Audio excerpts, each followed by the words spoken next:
नमस्कार दोस्तों, स्वागत है आप सभी का the GK academy your digital Edify YouTube channel में। मैं सौरभ भारती आप सभी का हार्दिक स्वागत करता हूं। दोस्तों, अगर आप चैनल से जुड़े हुए हैं तो आपको पता होगा कि हम मध्यकालीन भारत से जुड़ी हुई पूरी सीरीज़ कर रहे हैं। आधुनिक भारतीय इतिहास हम ख़त्म कर चुके हैं। जो लोग चैनल से नए जुड़े हैं उन्हें मैं बता दूं, हिस्ट्री के कंप्लीट लेक्चर्स टॉपिक वाइज मैं आपको अवेलेबल करवाऊंगा। आधुनिक भारत हो चुका है, मध्यकालीन भारत हम कर रहे हैं और इसके बाद मैं प्राचीन भारत भी जल्दी लेकर आऊँगा। तो अगर आपने चैनल सब्सक्राइब नहीं किया है तो प्लीज़ कर लीजिए। दोस्तों, आगे बढ़ते हैं जहाँ पर हमने लास्ट लेक्चर छोड़ा था। पिछले लेक्चर में हमने बात करी थी भारत में किस प्रकार से तुर्की और अरबी आक्रमण हुए और दिल्ली सल्तनत की स्थापना हुई। भारत में तुर्की सत्ता का संस्थापक मोहम्मद गौरी को माना जाता है और मोहम्मद गौरी की मृत्यु के बाद दिल्ली के ऊपर अपनी सल्तनत स्थापित करी उसके गुलाम कुतुबुद्दीन ऐबक ने। तो दोस्तों, यहीं से हम बात शुरू करेंगे कुतुबुद्दीन ऐबक और उसके बाद जो शासक बने। उसके बाद कुतुबुद्दीन ऐबक और उसके वंश में जो लोग शासक बने उन्हें हम गुलाम वंश के नाम से जानते हैं, क्योंकि इसमें एक खासियत रही कि हर शासक अपने प्रीडिसेसर का, यानी कि अपने से पिछले शासक का गुलाम रह चुका था। तो बात करते हैं कि क्या है ये गुलाम वंश। देखिए, गुलाम वंश को जो है आप इल्बारी, ममलूक या दास वंश के नाम से भी जानते हैं। देखो, ये ममलूक शब्द थोड़ा अलग है। यहाँ पे दास शब्द जो है अपने नॉर्मल नौकर का मतलब मत लीजिए। यहाँ पे दास का मतलब ये है यहाँ पे, या ममलूक का मतलब ये है ऐसे शासक जिनके माता पिता तो स्वतंत्र थे परंतु किन्हीं परिस्थितियों वश इनको गुलाम बना लिया गया था। यानी कि स्वतंत्र माता पिता की संतानों को ममलूक कहा गया। देखिए, मध्यकाल के अंदर ये एक बहुत बड़ा व्यापार था दासों का।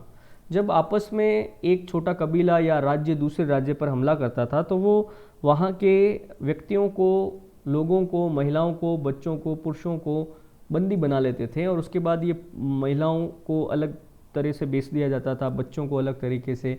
ये पुरुष जिस काम के होते थे, अगर मजबूत हैं, योद्धा टाइप के हैं, तो उनको सैनिकों के रूप में खरीदा बेचा जाता था। अगर हाउस होल्ड हैं, घर के काम कर सकते हैं या किसी और बड़ईगिरी का काम कर सकते हैं, तो इस प्रकार से बाकायदा गुलामों के बाजार लगते थे और वहाँ पे गुलामों की खरीद फरोख्त होती थी। तो ऐसे लोगों को ममलूक कहा गया है। इनके माता पिता स्वतंत्र थे परंतु ये एक दास के रूप में बेचे गए थे। तो गुलाम वंश के दौरान आपको कुतुबुद्दीन ऐबक मिलेगा, जिसके शासन को कुतबी शासन कहा जाता है। इल्तुतमिश मिलेगा, जिसके शासनकाल को शमशी शासन कहा जाता है। तथा बलबन आपको मिलेगा, जिसने बलबनी शासन की स्थापना की थी। तो हम बात करते हैं सबसे पहले कुतुबुद्दीन ऐबक की। देखिए, ये कुतुबुद्दीन ऐबक जो है ये दिल्ली का पहला तुर्क शासक था।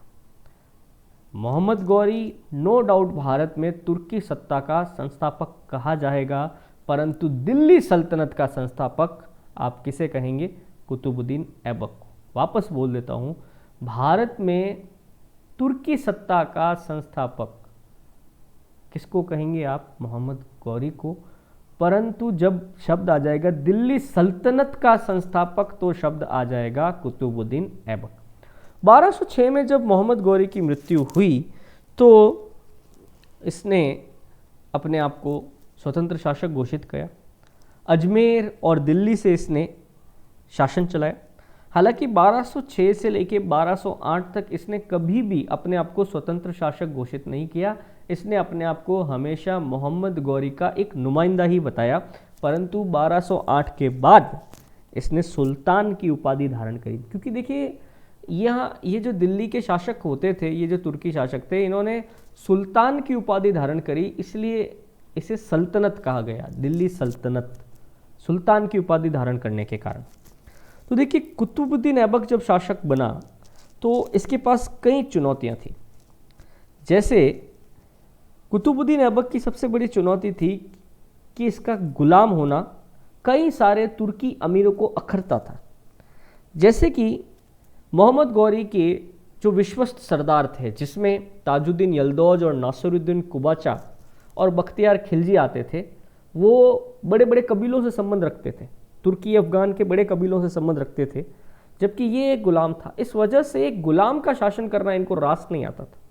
पर फिर भी क्योंकि कुतुबुद्दीन ऐबक लंबे समय तक उनके साथ था, इस वजह से कभी भी इन लोगों ने कुतुबुद्दीन का खुला विरोध नहीं किया। उल्टा कुतुबुद्दीन ऐबक ने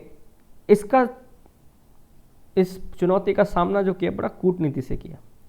उसने ताजुद्दीन यल्दौज की पुत्री से विवाह किया और अपनी एक बहन का विवाह नासिरुद्दीन कुबाचा से किया और साथ ही साथ अपनी पुत्री का विवाह एक तुर्की अधिकारी जो आगे चलकर दिल्ली का बादशाह बना इल्तुतमिश से किया।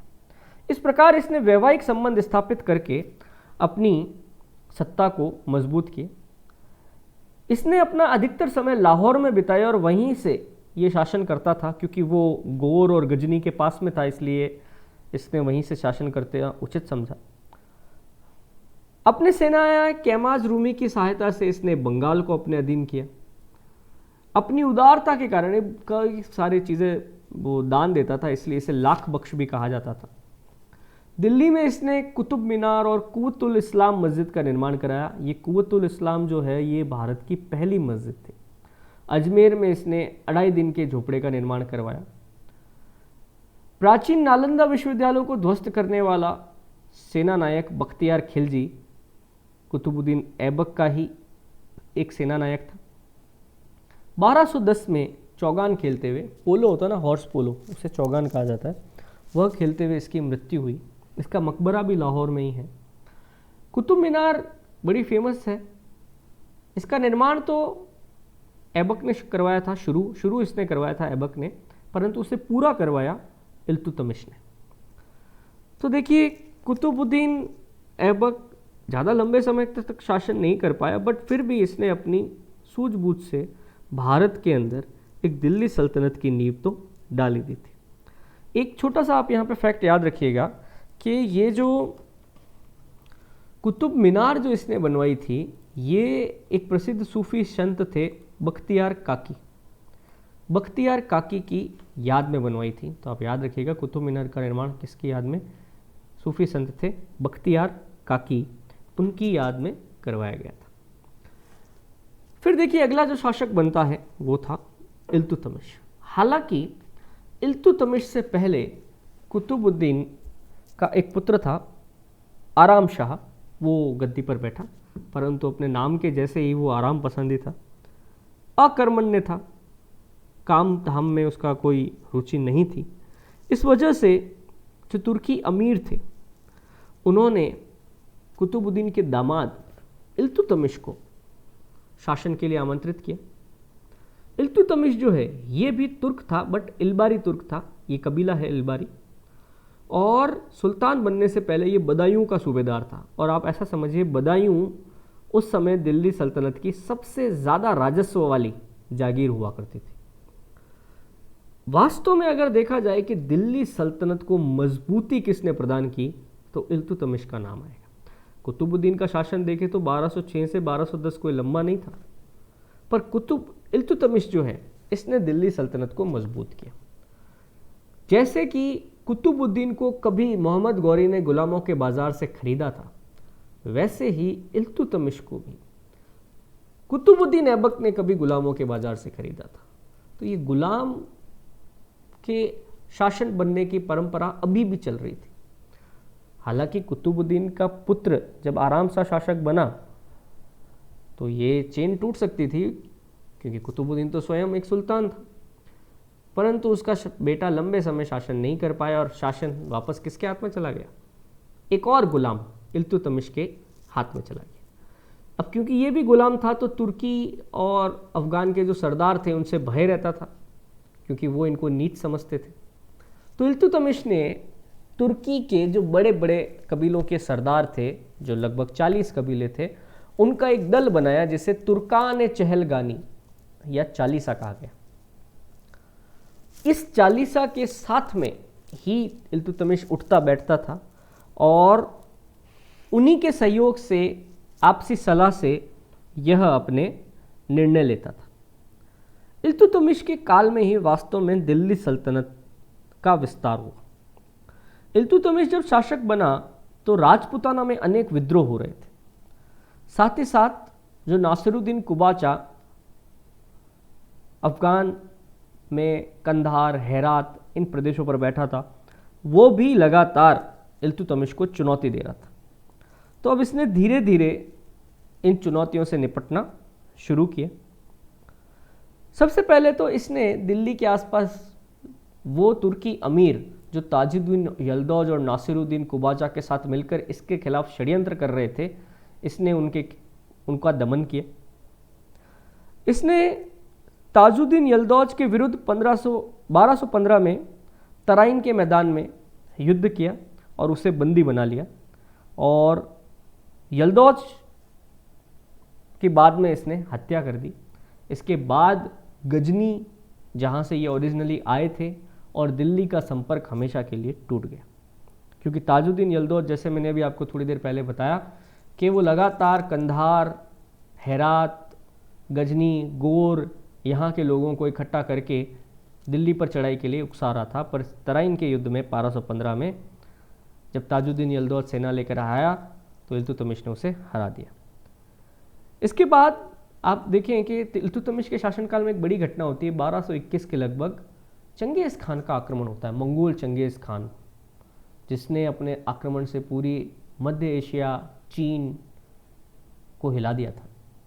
वो भारत की मुख्य भूमि पर तो नहीं आया, बट ये यहाँ पर जो पेशावर वगैरह है यहाँ तक आके रुक गया था। इल्तुतमिश ने देख लिया था कि चंगेज़ खान अगर भारत में घुसा तो बहुत लूटपाट होगी, इसलिए उसने सूझबूझ का परिचय दिया और भारत की सीमाओं पर ही वो चंगेज़ खान से जाकर मिला और अपनी तरफ से बहुत सारा धन उसे देकर खुश किया और वहीं से उसे रवाना कर दिया गया। कुबाचा का भी, नासिरुद्दीन कुबाचा जो कि दूसरी शक्ति था, उसका भी इसने दमन किया। जब मंगोलों ने आक्रमण किया तो कुबाचा वैसे ही अपना राज्य छोड़कर भाग गया था। उसके बाद इल्तुतमिश ने कुबाचा पर हमला किया जब वो बिल्कुल कमज़ोर था। इल्तुतमिश जब उससे बचने के लिए भाग रहा था, रास्ते में सिंधु नदी आई और उसी में डूबकर उसकी मृत्यु हो गई। इस प्रकार इल्तुतमिश ने उन सरदारों का दमन कर दिया, नासिरुद्दीन कुबाचा और ताजुद्दीन यल्दौज, जो मोहम्मद गौरी के खास थे। कुतुबुद्दीन ने अपनी सूझबूझ से उन्हें दबाए रखा, वैवाहिक रिश्ते स्थापित करके उन्हें दबाए रखा, और इल्तुतमिश ने अपनी कूटनीति से सही मौके का इंतज़ार करके उन्हें दबा दिया। इस प्रकार दिल्ली सल्तनत को उसने सभी तरफ से मजबूत कर लिया था, संगठित कर लिया था और सुरक्षित कर लिया था। 1229 में बगदाद के खलीफा से इसने बाकायदा सुल्तान पद की वैधानिक स्वीकृति प्राप्त करी। जैसा मैंने शायद पिछले लेक्चर में भी आपको बताया था कि मुस्लिम्स का जो सबसे बड़ा धर्मगुरु है खलीफा, वो पूरे इस्लामिक राज्य की कल्पना करता है, कहता है कि जहाँ कर पर भी इस्लाम को मानने वाले अनुयायी हैं, वो सभी भूमि इस्लामिक राज्य की होगी, जिसका सर्वे सर्वा अल्लाह है, और मैं उसका सबसे बड़ा पादशाह हूँ खलीफा के रूप में, और मेरे आदेश के अनुसार आप लोग वहाँ के सुल्तान बनकर शासन करेंगे। इसका मतलब है कि अगर आप एक बड़े इस्लामिक राज्य की कल्पना करते हैं तो आपको खलीफा से बाकायदा स्वीकृति प्राप्त करनी होगी। तो दिल्ली सल्तनत का इल्तुतमिश पहला सुल्तान था जिसने बगदाद के खलीफा से बाकायदा स्वीकृति प्राप्त की। इसने राजपूताना और मालवा को भी अपने अधीन किया, कुतुब मीनार का निर्माण कार्य पूरा करवाया। इसने इक्ता व्यवस्था लागू करी। इक्ता का मतलब था ज़मीन का टुकड़ा।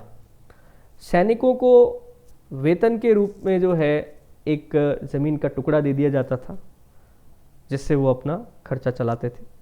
इसने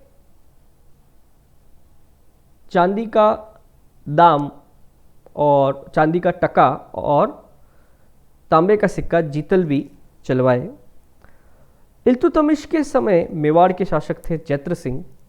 1226 में इन दोनों के मध्य भूताला का युद्ध हुआ, जिसमें जैत्र सिंह को विजयश्री प्राप्त हुई। ये भी एक बड़ा इम्पॉर्टेंट है, राजस्थान हिस्ट्री में कई बार आता है। तो इल्तुतमिश भूताला के युद्ध में मेवाड़ के शासक जैत्र सिंह से हार गया था। तो देखिए,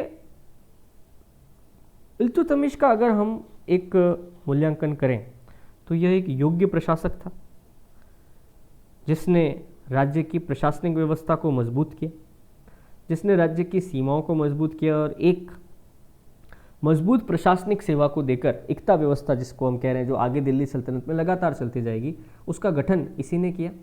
और तुर्की अमीरों को खुश करने के लिए तुर्कान चहलगानी या चालीसा का गठन भी इसी ने किया।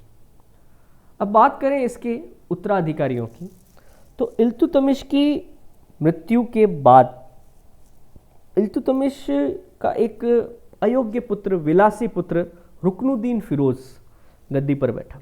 हालांकि इल्तुतमिश अपने जीते जी अपनी पुत्री रजिया को अपना उत्तराधिकारी घोषित करके गया था, परंतु फिर भी जो तुर्की अमीर थे, चालीसा के सदस्य थे, उनकी सहायता से रुकनुद्दीन फिरोज जो है वो गद्दी पर बैठ गए। रुकनुद्दीन फिरोज के शासनकाल में एक तुर्की दासी शाह तुर्कान, उसने सत्ता के ऊपर अपना नियंत्रण स्थापित किया, रजिया को भी मरवाने की कोशिश की। ये शाह तुर्कान एक क्रूर शासिका थी और रजिया ने इसके खिलाफ विद्रोह कर दिया। एक दिन सैन्य वेशभूषा में अपने समर्थकों के साथ रजिया सीधी दरबार में घुसी, रुकनुद्दीन को गिरफ्तार किया और अपने आप को सुल्तान घोषित किया। कोई कुछ नहीं कर पाया। इस प्रकार रजिया दिल्ली की पहली महिला शासिका बनी और आप ऐसा भी कह सकते हैं एकमात्र शासिका बनी। इसके बाद कोई भी महिला कभी भी सुल्तान के पद तक नहीं पहुंच पाई। भटिंडा के सूबेदार अल्तूनिया से रजिया ने विवाह किया। ये विवाह एक तरह से आप कह सकते हैं आपसी संधि थी। रजिया को लगातार अपने ही मंत्री तुर्कान चहलगानी के सरदारों से चुनौतियां मिल रही थी। इस वजह से भटिंडा के सूबेदार अल्तूनिया से उसने विवाह किया। हालांकि अल्तूनिया पहले चालीसा की तरफ था, परंतु रजिया के इस प्रकार से विवाह का ऑफर देने पर रजिया की तरफ आ गया। हालांकि इसका कोई खास फ़ायदा हुआ नहीं। रजिया की 1240 में कैथल के निकट हत्या कर दी गई। कहा जाता है कि यह हत्या चालीसा के सदस्यों ने ही पूरी तरीके से नियोजित की थी। हालांकि इतिहास में कई जगहों पर इसे डाकुओं द्वारा की गई हत्या बताया जाता है। प्रसिद्ध इतिहासकार मिन्हास उल सिराज के अनुसार रजिया का स्त्री होना उसके पतन का कारण था। रजिया ने मात्र 3 वर्ष 6 माह शासन किया, बट फिर भी वो एक अत्यंत सफल शासिका हुई और उसने इस बात को गलत साबित कर दिया कि स्त्रियां दुर्बलता का पर्याय है। उसने ये साबित किया कि यदि मौका मिले तो स्त्रियां भी शासक कर सकती हैं। देखिए, रजिया की मृत्यु हुई 1240 में। उसके बाद लगातार तुर्कान चहलगानी के कारण दिल्ली सल्तनत के शासक आते गए और कठपुतली की तरह बदलते गए। क्या मतलब है मेरा कहने का? रजिया की मृत्यु के बाद जो है मुइजुद्दीन बहराम शाह एक नया शासक बना, जिसको तुर्कान चहलगानी के सहयोग से ही सुल्तान बनाया गया था। इसके शासनकाल में तुर्कान चहलगानी ने एक पद का निर्माण किया जिसे कहा जाता था आरिज़ मुमालिक, या ये नायाब मुमालिक जो हमने लिखा है यहाँ पे, थोड़ा ममलिकात हो गए, मुमालिक कहा जाता था। आप समझिए कि नायाब मुमालिक के पद पर जो भी व्यक्ति होगा उसे सुल्तान के बराबर की शक्तियाँ प्राप्त होंगी। तो ऐसी स्थिति में सुल्तान कोई भी हो, सबसे ज़्यादा पावरफुल तो नायाब मुमालिक ही था। तो 1242 में सबसे पहले तो इस बहराम शाह की हत्या हुई। उसके बाद एक शासक आया मसूद शाह, उसकी भी हत्या हुई। उसके बाद एक नया शासक आया नासिरुद्दीन महमूद, जो इल्तुतमिश का पोता था। ये थोड़ा ठीक व्यक्ति था, ज़्यादा विवादों में उलझता नहीं था। इसके समय में नायाब मुमालिक के पद पर पहुंचा एक और गुलाम बलबन। बलबन ने इसका पूरा विश्वास जीता और योग्यता के कारण नासिरुद्दीन महमूद के शासनकाल में बलबन ने अपनी शक्ति बहुत बढ़ा ली थी। साथ ही साथ बलबन ने अपनी पुत्री का विवाह सुल्तान से भी करवाया। इस कारण वो सुल्तान का सबसे ज़्यादा चहेता था। 1265 में नासिरुद्दीन महमूद की जब मृत्यु हुई तो नया शासक बना बलबन। तो बात करेंगे हम बलबन की। देखिए, बलबन का पूरा नाम गयासुद्दीन बलबन था। इसे भी एक गुलाम के रूप में बेच दिया गया था। इल्तुतमिश ने इसे खरीदा था और अपने घोड़ों के अस्तबल का मुखिया बनाया था। ये घोड़ों की देखभाल करता था, परंतु धीरे धीरे अपनी योग्यता, कूटनीति के दम पर सबसे पहले इसने चालीसा में अपना स्थान बनाया। फिर ये नासिरुद्दीन महमूद का खास बना और धीरे धीरे अपनी शक्ति में वृद्धि करते हुए एक दिन दिल्ली का सुल्तान बना। क्योंकि इसने चालीसा में बहुत समय बिताया था, इसलिए इसे पता था कि सल्तनत की कमज़ोरी का कारण चालीसा है। जब तक ये लोग रहेंगे तब तक सल्तनत कभी कमज़ोर नहीं हो पाई। तो सबसे पहले तो इसने सल्तनत की मजबूती के लिए चालीसा का दमन किया। चालीसा के जो सरदार थे उनकी हत्याएं करवाई। बचे कुचे सरदार दिल्ली छोड़कर ही भाग निकले। इसने रक्त और लोह की नीति का पालन किया। जो भी इसके विरुद्ध थे उनको मौत की सजाएं सुनाई। जिसने भी इसके खिलाफ विद्रोह करने की कोशिश करी उसे विद्रोह को बर्बरतापूर्वक कुचल दिया गया और सफलतापूर्वक इसने सुल्तान के पद की प्रतिष्ठा को वापस स्थापित किया। इसने सुल्तान के पद की प्रतिष्ठा को स्थापित करने के लिए सिजदा और पाबोस, सिजदा ज़मीन पर लेटकर सुल्तान का अभिवादन करना और पाबोस सुल्तान के चरणों को चूमना, ये रीतियाँ ईरान से आई थी। इसको इसने लागू करवाया ताकि सुल्तान की सर्वोच्चता को लागू किया जा सके। बलबन ने राजत्व के सिद्धांत की घोषणा की, जिसका अर्थ था कि तुम्हारा जो सुल्तान है उसे देवता के समान अधिकार प्राप्त है, अल्लाह के समान अधिकार प्राप्त है। इस वजह से मेरा हर आदेश तुम्हारे लिए मानना अनिवार्य है। तो आप समझिए कि दिल्ली सल्तनत का वह शासक जिसने सबसे पहले राजत्व का सिद्धांत घोषित किया, वो कौन था? वो था बलबन। तो आप इसको ध्यान रखना। इसने स्वयं को ज़िल्ले इलाही का मतलब होता है सर्वे सर्वा, सर्वोच्च घोषित किया। तो इस प्रकार से बलबन ने अपने शासनकाल में सुल्तान के पद की प्रतिष्ठा को बढ़ाया, सिजदा पापोस को लागू किया, तुर्कान चहलगानी को समाप्त कर दिया। बलबन के शासनकाल में मंगोलों के आक्रमण हुए, जिसमें इसका पुत्र शहजादा मोहम्मद मारा गया, जिससे बलबन बहुत ज़्यादा प्यार करता था। इस वजह से बलबन, आप समझिए कि बहुत ज़्यादा डिप्रेस रहने लगा। बलबन का आप समझिए कि व्यक्तित्व ऐसा था कि इसके पुत्र भी इसके पास जाने से डरते थे। इसका एक पुत्र था बुगरा खान, जो अपने बाप के जीते जी कभी बाप से मिलने ही नहीं गया। वो हमेशा बंगाल में ही रहा और बंगाल में ही उसने अपना शासन चलाया। तो बलबन की जब मृत्यु हुई तो बुगरा खां तो बंगाल में था, तो बुगरा खां के पुत्र यानी बलबन के पोते कैकुबाद को दिल्ली का नया सुल्तान बनाया गया। तो नया सुल्तान बनाया तो जितनी भी रियासतें हैं उनके जो भी हेड हैं वो सब मिलने के लिए जाएंगे। तो बुगरा खां भी दिल्ली दरबार पहुंचा और इतिहास में एक अनोखी घटना हुई जब एक बाप ने अपने बेटे के सामने सर झुकाया, क्योंकि कैकुबाद गद्दी पर बैठा था दिल्ली के सुल्तान की और बुगरा खां मात्र बंगाल का एक नवाब था। तो आप देखिए कैकुबाद कोई खास मजबूत शासक नहीं था। इसके समय आरिज़ मुमालिक के पद पर एक और व्यक्ति पहुंचा। उस व्यक्ति का नाम था जलालुद्दीन खिलजी। जलालुद्दीन खिलजी जब गद्दी पर था तो उसने कैकुबाद की हत्या करवा दी, क्योंकि कैकुबाद बहुत ही विलासी प्रवृत्ति का था। और कैकुबाद का एक अल्पवयस्क पुत्र था कैमूर्स, या कहीं कहीं पर आपको कैमूर्स भी इसका नाम मिलेगा, कैमूर्स या क्यूमर्स। उसे दिल्ली का सुल्तान बनाया गया। हालांकि ये क्यूमर्स भी लंबे समय तक शासक नहीं रहा।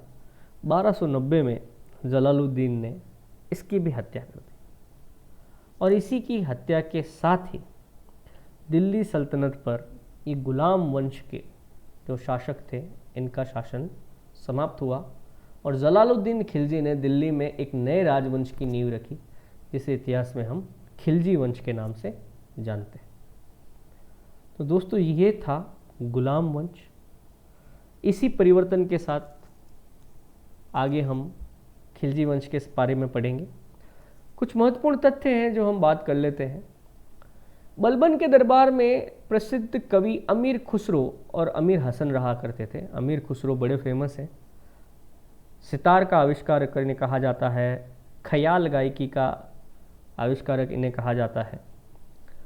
गुलाम वंश का अंतिम शासक कभी आपसे पूछते तो शमशुद्दीन कैमूर्स या क्यूमर्स, जो भी हमने बात कर ली। और एक बलबन का एक और ये फैक्ट है, इसको भी मैं बता देता हूँ। एक घटना मुझे पता थी तो मैंने लिख दी यहाँ पे। देखिए, बलबन को अपने आप को राजसी या आप समझिए रजवाड़ा साबित करने का बड़ा शौक था। हालांकि बलबन नो डाउट एक गुलाम परिवार से आया था, गुलाम था, गुलाम की तरह बेचा गया था, परंतु उसे अपने इस पास्ट के ऊपर, भूतकाल के ऊपर इतना गुस्सा था कि वो अपने आप को गुलाम कभी सहन कर ही नहीं सकता। इस वजह से उसने हमेशा अपने आप को अफरासियान का वंशज बताया। अफरासियान जो है, जैसे हमारे यहाँ पे रामायण और महाभारत के पौराणिक वीर हैं, अर्जुन, भीम वगैरह, हम कई सारे लोग बताते हैं कि हम राम के वंशज हैं, अर्जुन के वंशज हैं। ऐसे ही तुर्की में एक पौराणिक वीर था अफरासियान। बलबन कहता था कि मेरा परिवार तो अफरासियान के परिवार का है, अफरासियान का खून मेरी रगों में बैठता है। तो देखिए, अब बलबन हमेशा अपने आप को एक बड़े वंश से संबंधित घोषित करता था। ये इसकी एक नीति थी, इसीलिए इसने राजत्व का सिद्धांत भी लागू किया था। इसका एक और सिद्धांत आप ये भी ध्यान रखना बलबन ने, कि जितने भी बड़े बड़े पद थे उसके उन पदों पर नियुक्ति इसने योग्यता के आधार पर नहीं की थी, कुल की उच्चता के आधार पर की थी। जिसका जितना ऊंचा कुल है उसके हिसाब से उसको पद दिया जाता था। ये नीति बाद में अलाउद्दीन खिलजी ने बदली थी। तो ये बलबन के बारे में है, इसे ध्यान रखिएगा आप। अगले लेक्चर में हम खिलजियों के बारे में पढ़ेंगे। इस लेक्चर के बारे में कोई भी क्वेश्चंस आपके दिमाग में है, कोई चीज़ आपको समझ में नहीं आई है, तो आप आराम से पूछिए, मैं ज़रूर आंसर करूँगा। जो लोग नए हैं, लेक्चर को पसंद कर रहे हैं, तो इस चैनल को सब्सक्राइब करिए। धन्यवाद।